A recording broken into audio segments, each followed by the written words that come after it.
Thank you, ma'am. Yeah, with the topic of our discussion, let's start the actual presentation. So overall, in this my 35 slides, basically my intention is to teach everybody in the audience, just like a farmer or maybe a practitioner who can do the shrimp farming right from the scratch. So we'll discuss every minute point, every smallest thing that is required for that successful shrimp farming model, and maybe I will focus detail on several issues that are being happening in shrimp sector, especially like domestic shrimp consumption and all. So let's stay connected together, and maybe you all can enjoy this talk. And definitely, I will try my best to give you whatever possible uh, outcome. So basically, coming to introduction, shrimp is a very luxury item, and India being the second largest producer of this farm shrimp, as far as 2024 actually, there is some small mistake. Uh, we are the second largest producer, and from last couple of decades, we have seen some very significant changes in shrimp industry. So basically, shrimp industry is very young industry when it comes to other kind of businesses.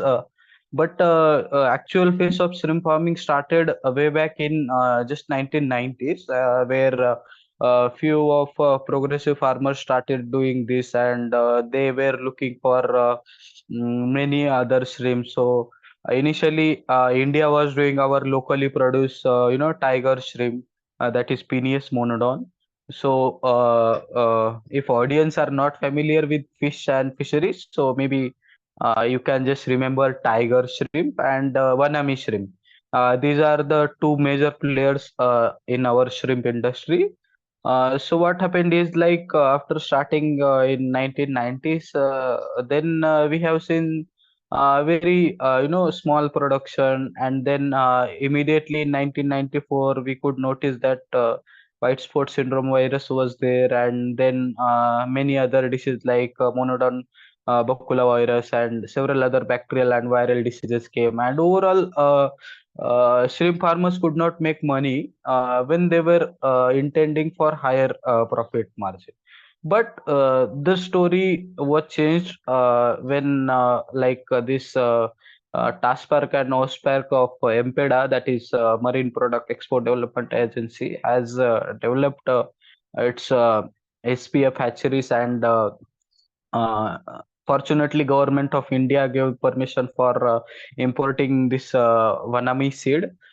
That is in 2009, we have seen that Vanami introduction was done in shrimp industry, and from that, in 2009, India's production was just 75,000 ton.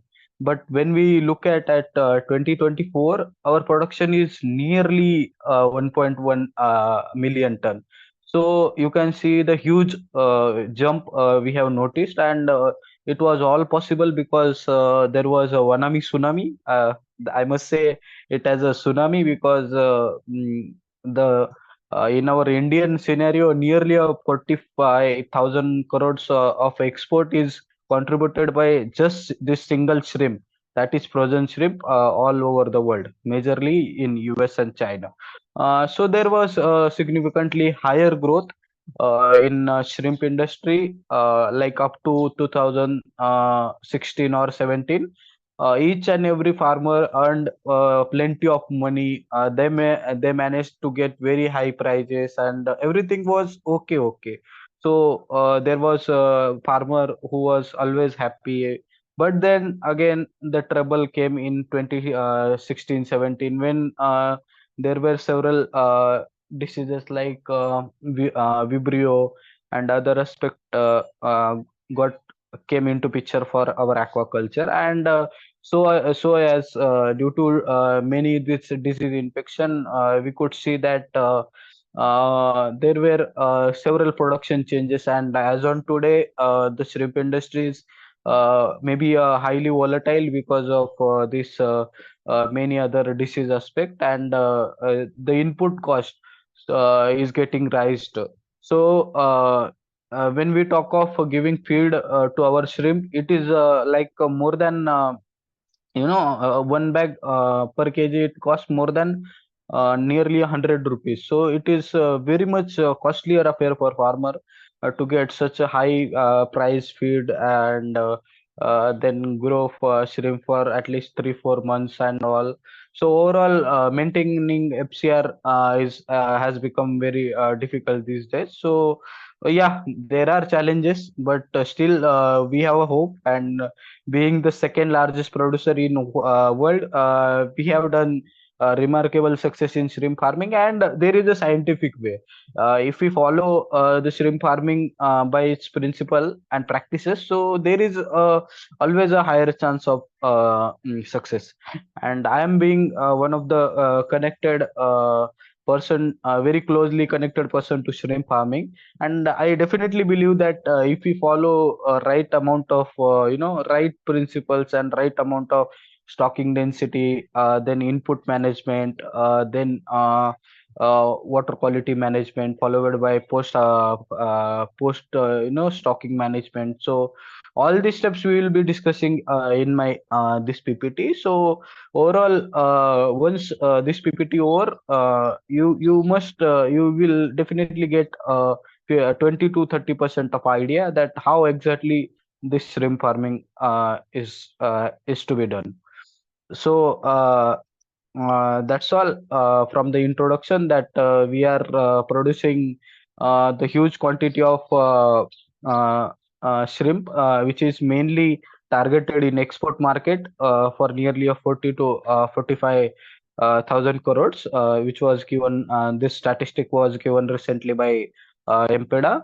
But yeah, since we are heavily dependent on export market, and post COVID, there are so much volatility in international market scenario, and due to which, there is always a scare in the farmer's mind, or in any player of industrialist, where whether what it will happen if our China stops buying shrimp from India. So there are geopolitical relations which are linked with both countries, and there have been tensions over the last couple of years, and there are many cases that consignments get cancelled. So we don't know that how exactly this export market is going to survive or thrive in future. So definitely, when it comes to India, we have a huge chunk of population, more than 140 crore population is there, and definitely we have to go for domestic shrimp consumption, and that is the only way maybe in future we can look for survival. So overall, yeah, we have nearly 75 to 80 billion post larva need, and followed by nearly a 2 million ton feed production, and um, overall, now we must have understood that overall global scenario of shrimp farming, then what exactly is happening in India. So in India, when it comes to shrimp farming, so the major player is like Andhra Pradesh, which is contributing nearly 60 70% of production, but followed by Gujarat and some other state. And there are some attempts of inland saline shrimp farming, which has been done in Punjab, Haryana, Rohtak region.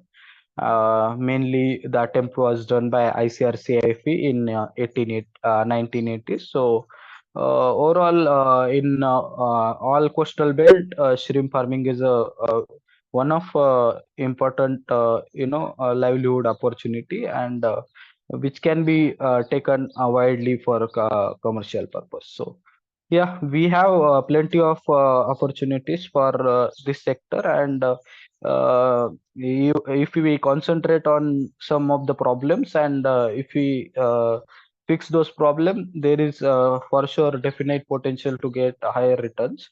Let's come again to actual principles and practices of this shrimp farming, and basically what exactly it should be. And I will try to give you the overall perfect picture how the shrimp farming is going in India. So, in several news article, we hear like I try to gather information regarding why Ecuador, which is the largest shrimp producer, and what are the reasons for its success. So, yeah, there are several differences in the area of management. Then maybe the wanami which we bring from Latin American country is native to them, so they have their natural bull stock available over there. Input costs are getting reduced, and they are able to produce shrimp in lesser cost than us. So definitely they are going to increase the production, and in India we are also targeting high production, but at the end we must look for sustainable this consumption of this shrimp. And on this platform I would like to confess to all the audience that shrimp being one of the important nutritious source for your food. Every shrimp is very high source of omega 3, and it is also source of carotenoids and various different antibiotics which are very very helpful for your health and overall well-being. So consuming shrimp is very uh, healthy and wise option for your health related problems.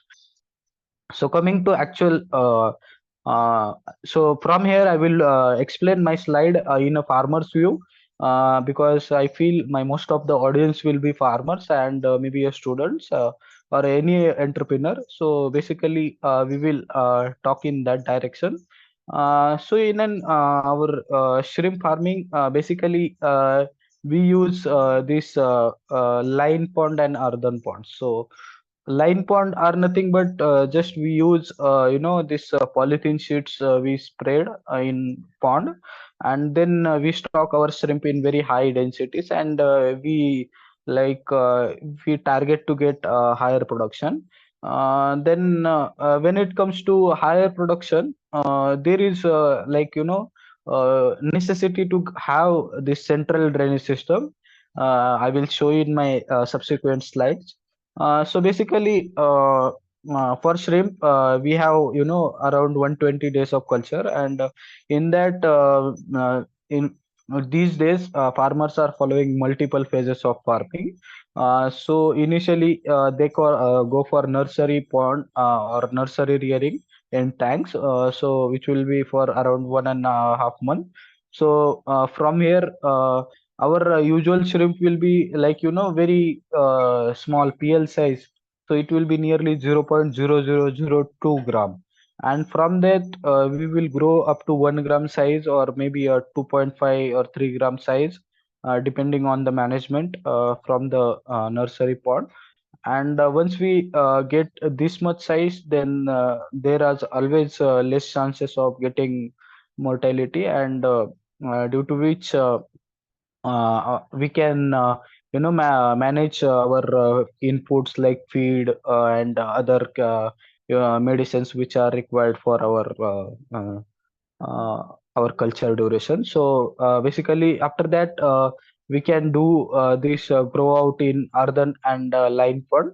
But in line pond, here you can see the management becomes very tedious and very difficult as the area get bigger. So I recommend that having smaller ponds like 0.2 to 0.4 will be a revolutionary, and will be a very impactful for getting higher production. So in India, we have generally rectangular kind of ponds, and yeah, there are some pockets where nursery is being done in square ponds, and usually square ponds are healthy for our oxygenation system, and overall the cost of square is coming low also. But due to the managerial aspect, rectangular kind of ponds are very much preferred. So in next slide, we'll see that how exactly our pond should look like, and how all this design of central drainage system are, should be done. Oh, hello, am I audible, right? Yes, yes, you are audible. Please proceed. Oh, I think the slide is not moving. It's not moving. You can stop sharing the screen and share it again. Okay, okay, okay. Yeah. So maybe is it moving, right? Yes, yes, it's moving. Hmm. So again, it is not moving. Yeah, now it Okay, is wait. moving. Okay, okay. So basically, yeah, this should be the our pond. So from this picture, I want to show is like the dike slope, which is you can see nearly 1:1. So dike slope may means it can vary based on the soil structure. So depending on clay, salt, silt, sand structure, it may vary. But usually, our dike should have clay content in the ratio of 3:1:2. So yeah, I was talking about this shrimp toilets or central drainage system. So these are very essential pump, and they just have function of like gravitationally or through pump we can from gravity will bring that water in a central position, and then by the help of pump we can take whatever the waste is there, we can take it out.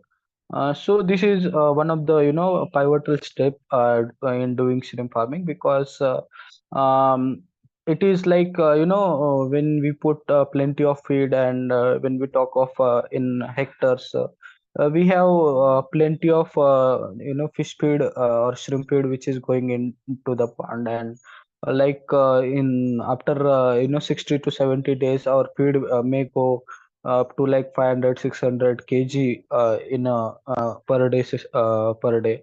So there will be a huge amount of waste that will be generated at bottom, and again this waste can be this waste can cause many other challenges of vibrios and other bacterial infections. So removing these whatever sludge is there will be a very beneficial. Uh, so yeah, overall design of this shrimp farm includes that these are just central in position with 5 to 7% of pond bottom area, followed by 1 to 1.5 meter of depth in a bottom with the fixed 50 to 60 centimeter in deep, maybe at the downside figure you can see the actual diameter and construction.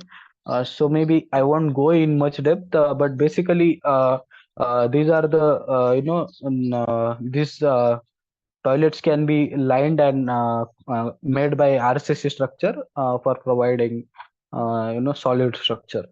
These should be the ideal pond dimensions for 1,000 meter square pond, which is having water spread area of approximately 1,000 square meter, and the pond bottom area is nearly 30 meters square. So overall, the pond width that should be around 2.5 meter, then followed by height, which it should be 2.5 meter. Then we have seen side slope that was 1:1 in ratio, and then our central pit that we seen in previous slide was it should be around 45 meters square, and overall earthwork is required around 1850 cubic meter of soil. So this image will give perfect idea that how our farm should look like. So yeah. Then coming to actual pond preparation, how these ponds are need to be done. So very it's engineering work. I have shared already the ratios with pond and its dike. Then what should be side slope. Then what should be the slope of actual our soil. Then all these are very important aspect before considering making pond. When we have our pond is ready, so we have to do several preparations, such as we have to initially dry the soil and let all this unwanted gases will be there in soil. So we have to remove all these gases and we have to take some 30-40 centimeter of soil and we'll leave it aside for just like 10 to 15 days. So it will remove all this black soil and then sludge whatever is there, we will take out of from. So overall we'll do liming. Here you can see in the second picture, based on the soil pH. So ideally we want pH in a neutral condition, and for shrimp farming we recommend slightly alkaline pH is okay rather than acidic pH. And so according to our soil condition, we'll add lime into it. So between crops, what we need to do is like we'll add some a quick lime, like up to 1 to 2 tons per acre, and then we will provide this gap. So gaps are very much essential, and farmer today don't understand the importance of this gap.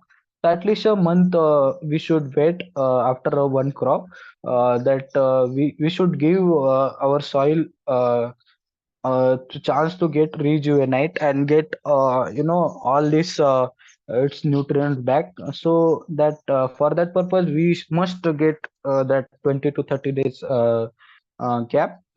So once the gap is over, we'll take the water inside, and maybe if excessive sludge and organic matter is there, in that condition you can go for some soil probiotics.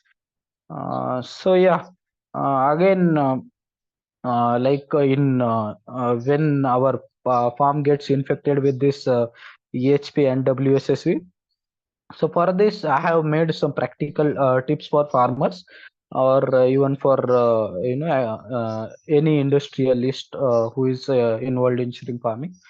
So basically, when we go for farming, when next time when our pond was previously infected with white spot syndrome virus, so basically we'll dry the pond for 3 weeks, and then we'll fill the water and we'll give the dose of 100 ppm dose. Will give the dose in 1 feet water for like around maybe a week or 2 week span.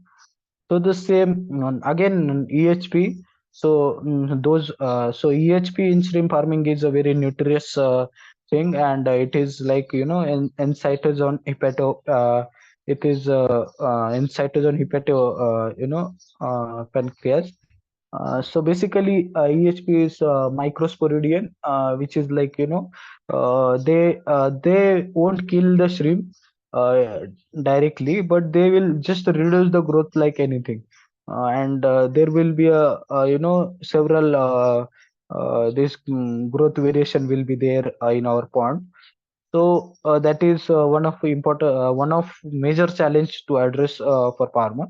So once the farm gets infected, then there are several issues of Vibrio get started, or maybe EHP is happening due to the Vibrio presence, and due to the sudden bloom of Vibrio, which happens after 30 to 40 DOC. So what to do with the when our farm get infected? So the first thing is like calcium oxide or burnt lime, what we say.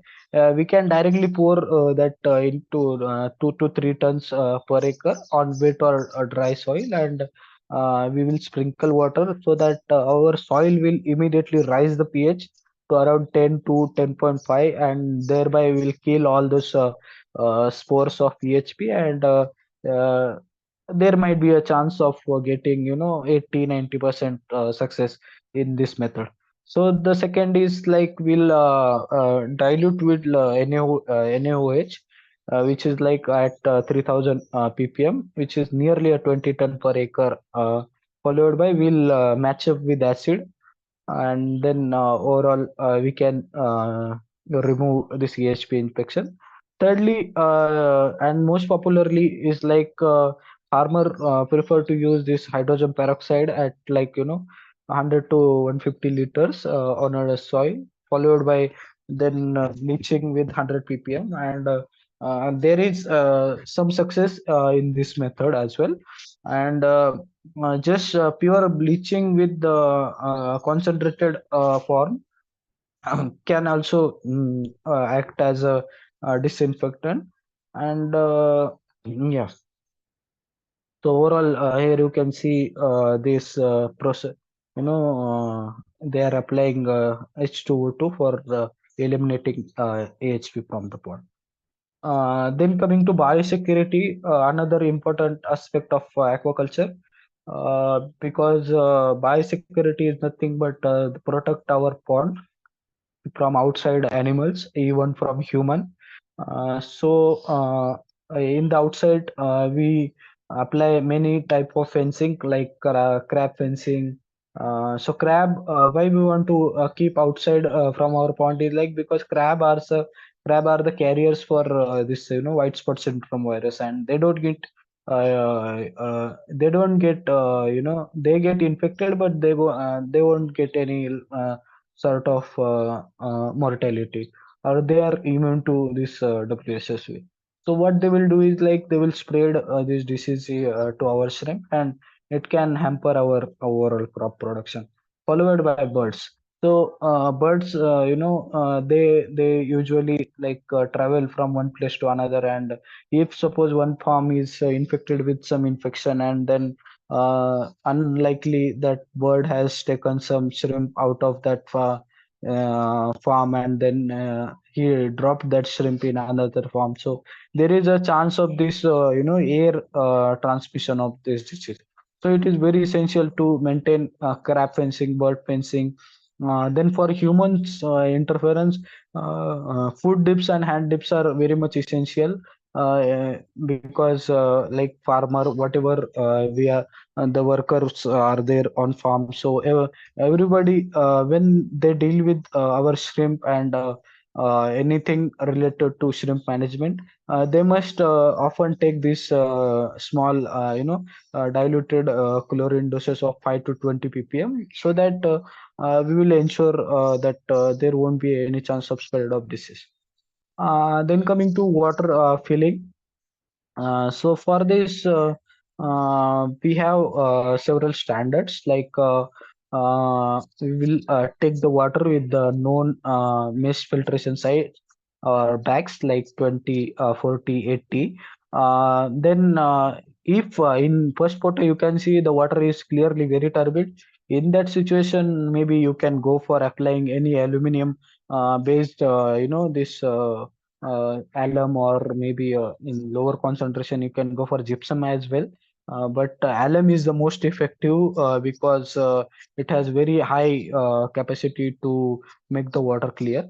We have to if the sediment load is very high, then we have to make a sediment pond, and we have to give opportunity to all the soil particle to get settled at bottom, and then followed by once we have taken water inside, then we can go for bleaching 10 to 15 ppm with active chlorine concentration, and we can also apply like EDTA, which is there are many industrial areas like where the water directly thrown in rivers and reservoirs where metal concentration might be high. So in that case, we will use EDTA, that is ethylene diamine tetraesteric acid.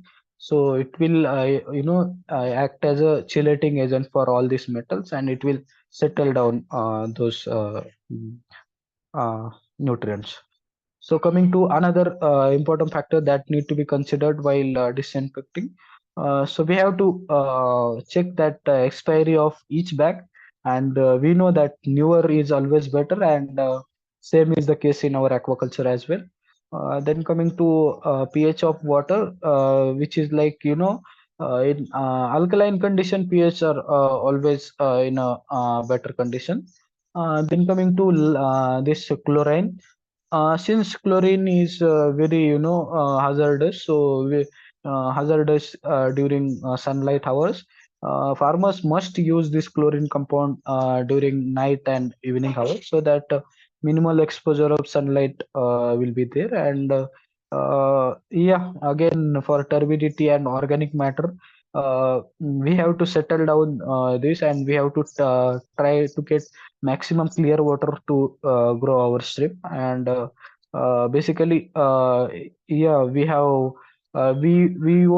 can't use, like, chlorine gas, which is being used in other industries. So this gas can hamper our workers and other equipment. So overall, we won't recommend to use any kind of this chlorine gas. And maybe when we apply bleaching in a higher dose, then we might require very less quantity. So yeah, now the thing is that our job is done. We have taken water inside, we have bleached it, we have cleaned it, and now we have, since we have added bleach and all, so there will be a, low productivity in pond. So we need to add this, or we need to supplement with several other sources of this plankton. So usually, we won't recommend any kind of chemical fertilizers, since they will fluctuate pH very easily and very highly. Then maybe, like, in some cases you can use this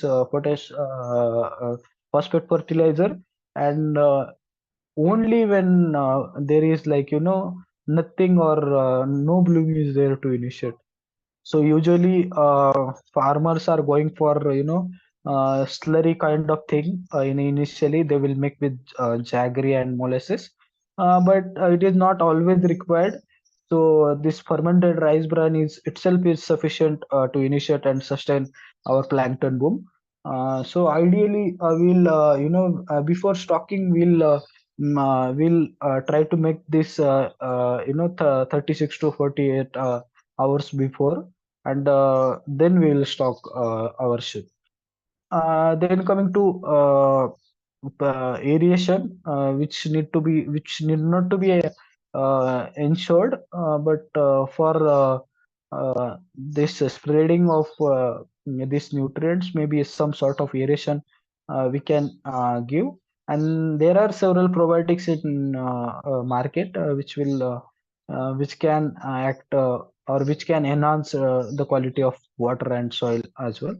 So overall, you can apply it in 80 to 120 kg per acre.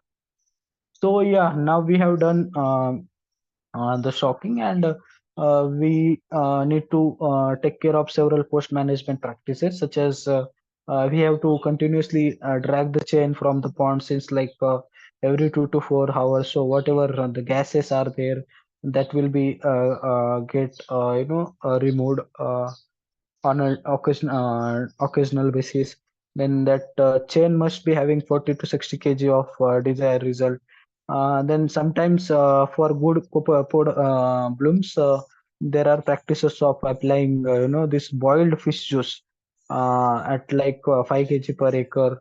Then yes, there are several commercial products, and one of the product developed by ICAR-Central, which is plankton plus, which can also be applied to get higher zooplankton and benthic organisms level. And overall, we want a transparency range of 30 to 40 centimeter, followed by vibrio level should be conducive, because Vibrio is opportunistic pathogen, and it will remain in the pond in all the times. But the lesser the concentration, more will be the healthier.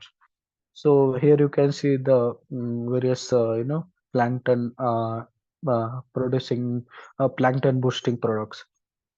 So another important aspect is seed quality, which is the most important factor to decide. Maybe I will recommend that farmers should not run behind the bonus seed, because what happens is like when we get bonus seed, then there is a chance that the defective seed might come in our stocking, and so is like choose very quality seed of SPF and very high quality, which can give highest production.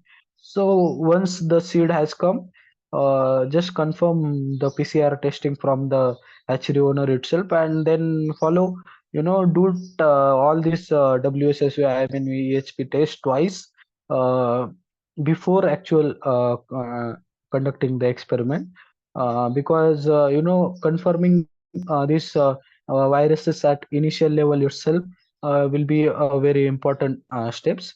And then yeah, there are several microbiological testings of PL, which include green colonies, which should be less than 1:10^2, and the yellow colonies, which should be less than 10^3 colony forming units per gram. Then we go for a stress test, where we try giving stress with formalin, and we will try to put our shrimp in known concentration of formalin for an hour, and we will see the growth of or survival of our shrimp. Then another important aspect is like microscopy, because in PCR we have limitation of known or maybe we have to target only specific primers or specific viruses for PCR.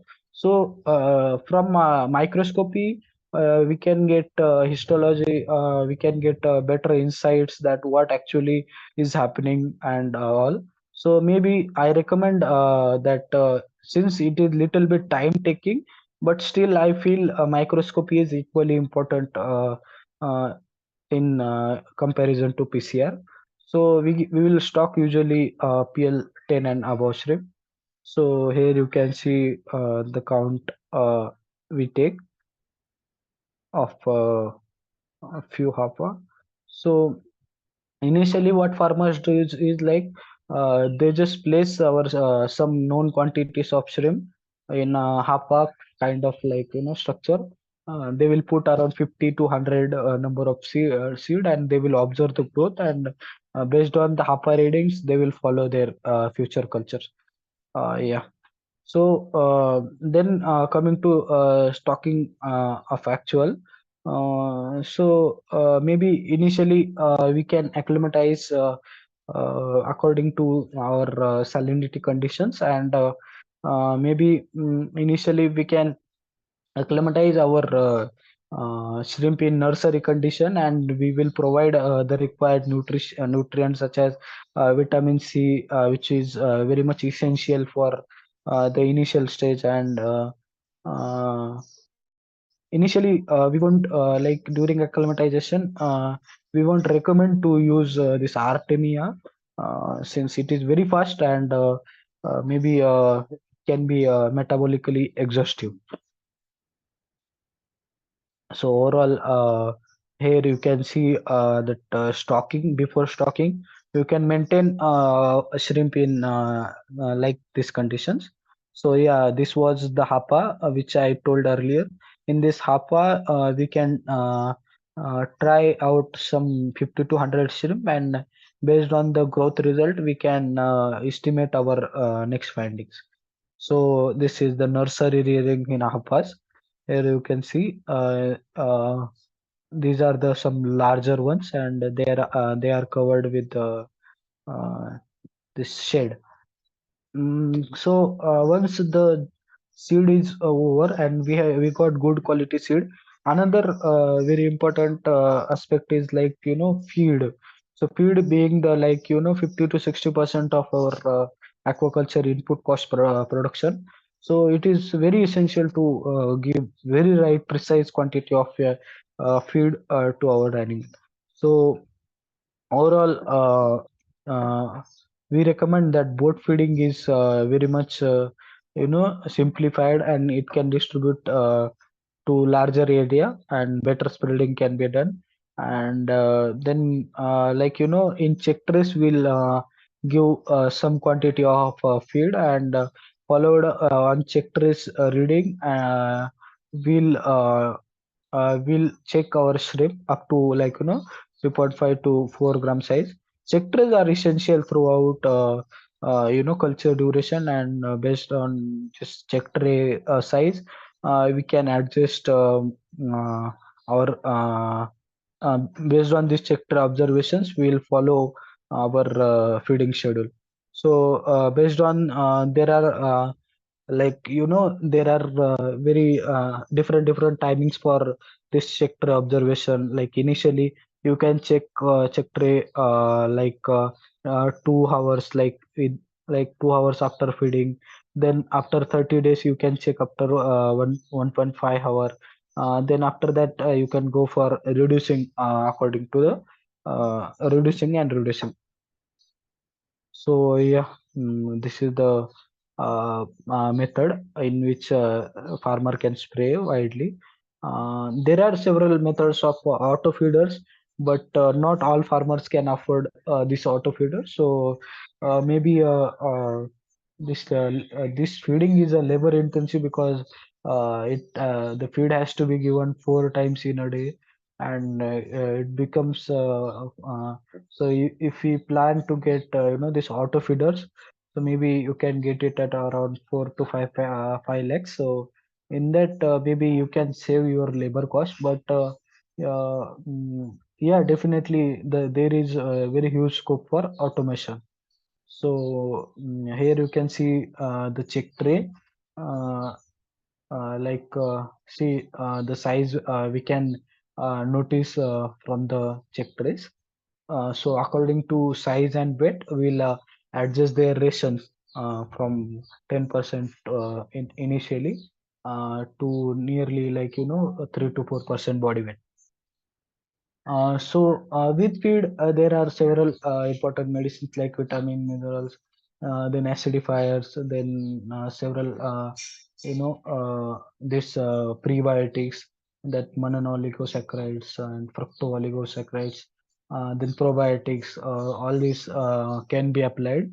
So with feed, we can supplement this with the top coating on a feed itself, and for that, we have to essential that good quality of binder should be there. And maybe usually farmers are using this wheat gluten, that's wheat. There, yeah, it is giving good result. Coming to grow out pond management practices, so daily we have to monitor our essential water quality parameters like DO, ammonia, alkalinity, pH, and then ORP, that's oxidation reduction potential after 60 days of culture, that is once in a week. Then shrimp health we have to look for, because shrimps are molting, and every lunar rhythm or every Purnima Amosya, they will molt, and again the uh, new animal will get skeleton. That skeleton will get off, and again bi-weekly sampling is essential, and the sampling should be done in early morning conditions. So overall, we need to be very much, sensitive, or we must have clear observation that what exactly is happening in the pond condition, and we have to test this vibrio levels regularly, so that we can get a better picture. So acceptable ranges of water qualities are these. So basically, our ammonia concentration should be less than a ppm, and then nitrate. Yeah, actually, it depends on the salinity. At higher salinity, nitrate is not that toxic. but yeah, the concentration should be minimal as possible. Then turbidity should be less than 100 NTU, followed by pH. It should be slightly alkaline. Then temperature can vary widely. Then salinity, it can our shrimp can grow from 0 ppt to 60 ppt. So in summer, there are many pockets where higher salinity is observed, and this alkalinity is also like 170 to 200 is okay. So another important aspect in shrimp farming is liming.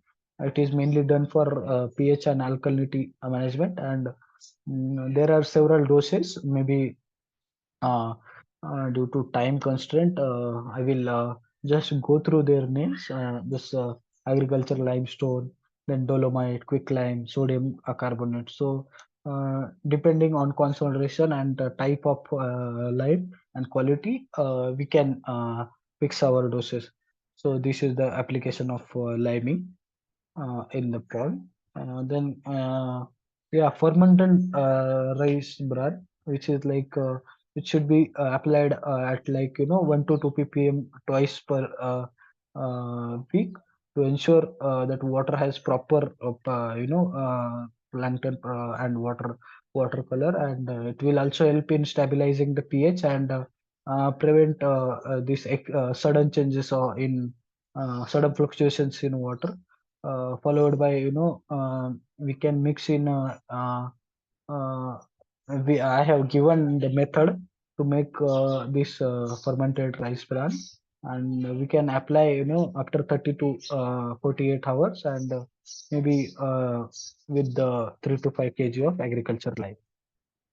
Then coming to management of water quality, another important aspect, because um, there are many factors such as nitrite, which can trouble the farmer at very low concentration, but usually at higher concentration, it won't create much problem. Then probiotics application is become important, not essential, but important for control of this nitrate except. So ammonia should not be spiked more than zero point 0.5 ppm per day, and uh, shrimp can usually tolerate up to 2 ppm, but yeah, more the ammonia, that means some anorexic condition will be there, and in that situation, maybe carbon sources can play a important role, and it can and regular applications of these probiotics can decrease all these gases. So coming to aeration, so like we have to check the DO multiple times. Ideally, the range of diesel oxygen should be 4.5 to 5 ppm. Then early morning, DO will be DO has cycle that early morning it will go very low, and then the number of aerator required is like for 300 kg of biomass, 1 HP our aerator should be there, and 75 kg per paddle, or 10 HP, 10 HP per leg seed. So these are the calculations I have recommended for farmers. So maybe due to aerators, we have to take care that turbidity should not be caused, and it should be placed in a grade wise distance from the pond dike. So again, soil quality is also important, and there are several soil probiotics and sediment oxidizers which can be applied for getting good quality soil. Then oxidation reduction potential is also very important, and since there are after some days in shrimp farming, there will be a hydrogen sulfide spike. Which can be noticed, but all these beneficial bacteria, this can fight with these harming bacteria, and create sustainable environment for them. Again, water quality. Mr. Sagar, we have completed Yeah. 50 minutes. If you can quickly finish, I'll take a few questions. Okay. Let me finish. So water Yeah. exchange is also very imperative, and again, Vanami need, since we if we do Vanami, that means in several stages depending on stocking size and all. We need water exchange at particular level.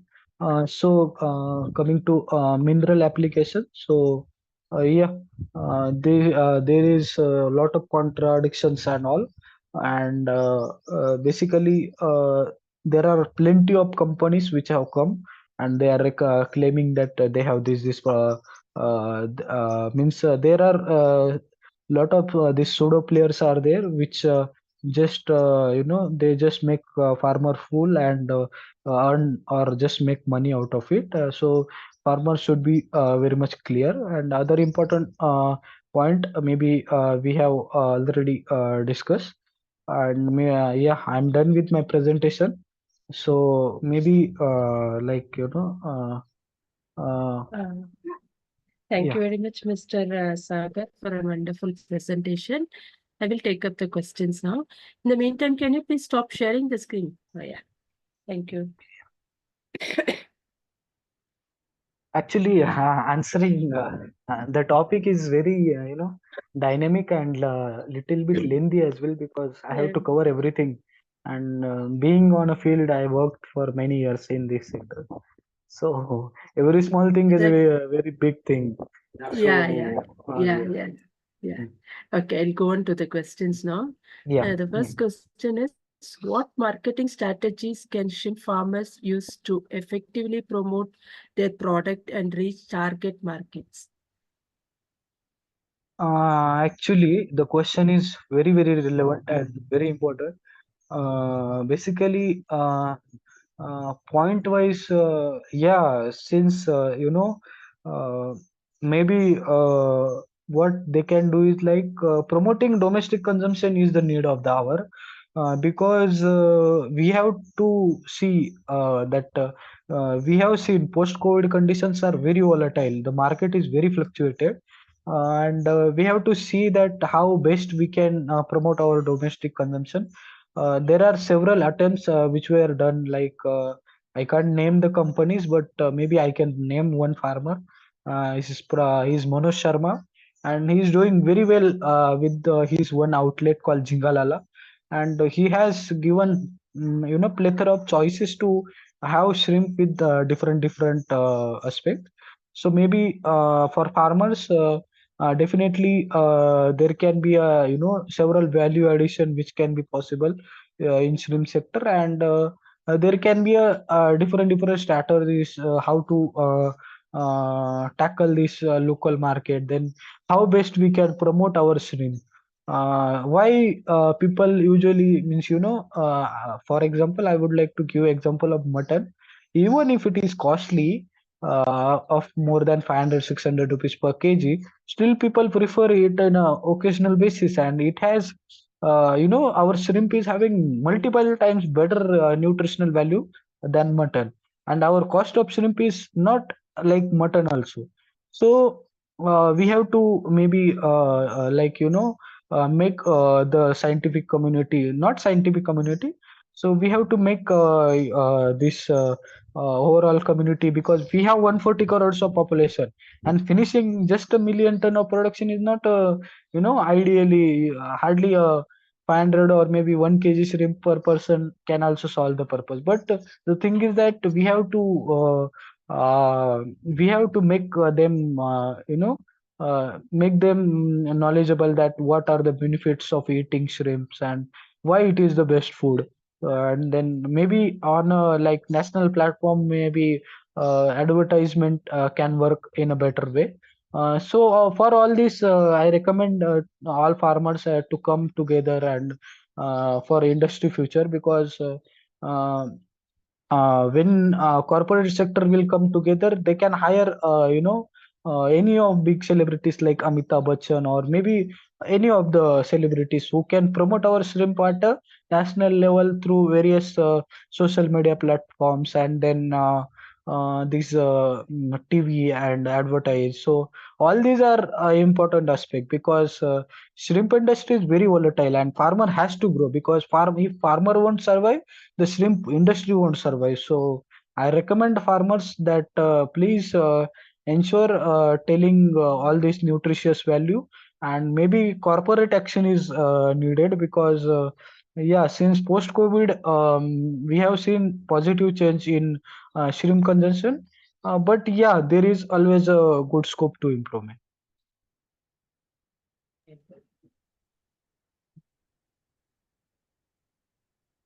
How can shrimp farmers diversify their income streams and add value to their products through processing and value-added products?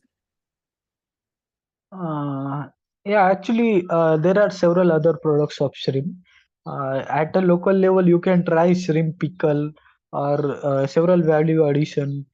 Everything can be possible with shrimp. So, when you go for any hotel industry or like that, you will get, at least 50 items of chicken.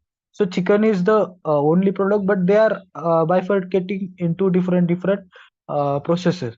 For this, there are many Mexican varieties are there.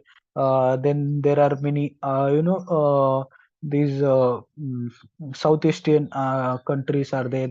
Then Japanese have their own culinaries. So depending on this, maybe depending on market, we have to see how exactly we can go for value addition. Actually, the market is important. As far as India is concerned, we can directly target the customer to directly eat our shrimp at a fresh condition from the farm itself.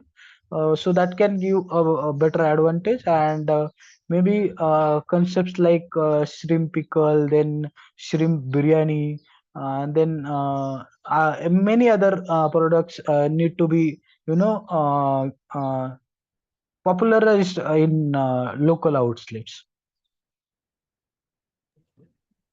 Okay. What are the latest technological advancement in shrimp farming, and how can farmers integrate them into their operation to improve efficiency and productivity? Yeah.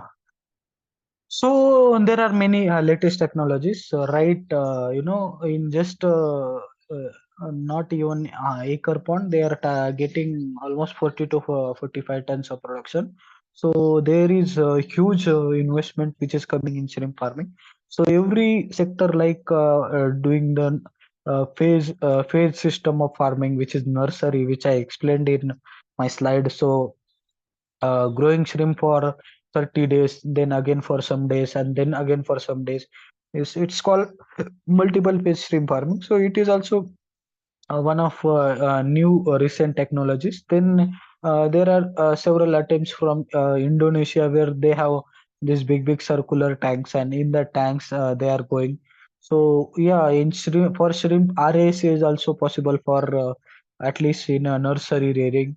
Then in biofloc also we can rear our shrimp uh, for nursery purpose, because initially they are heavily dependent on this primary productivity, and in biofloc they can attain good primary growth. And there are several technological advances in management aspect, like everything has got upgraded, like pumps and aerators, and then there are several auto feeders, and then several continuous water quality monitoring system is there. Then there are companies like Aqua Connect, Aqua Exchange, which are very digital, and they are providing farmer real-time data and actual environmental condition on their mobile itself. So yeah, there are plenty of technologies coming in this sector, but the thing is that that should be in sustainable way, because putting a lot of money and getting nothing is not a good ratio.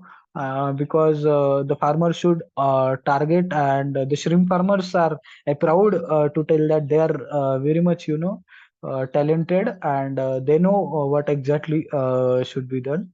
And so according to, our required production, this technology should be adopted. Okay, thank you very much. We have now completed the round of questions. On behalf of agricultureinformation.com, we like to thank Mr. Sagar Vitthal Shinde for the talk and for answering the questions. I'd like to also thank all the participants in the meeting. This meeting will now be closed. Thank you so much, ma'am, for the You're most opportunity. welcome. Yeah.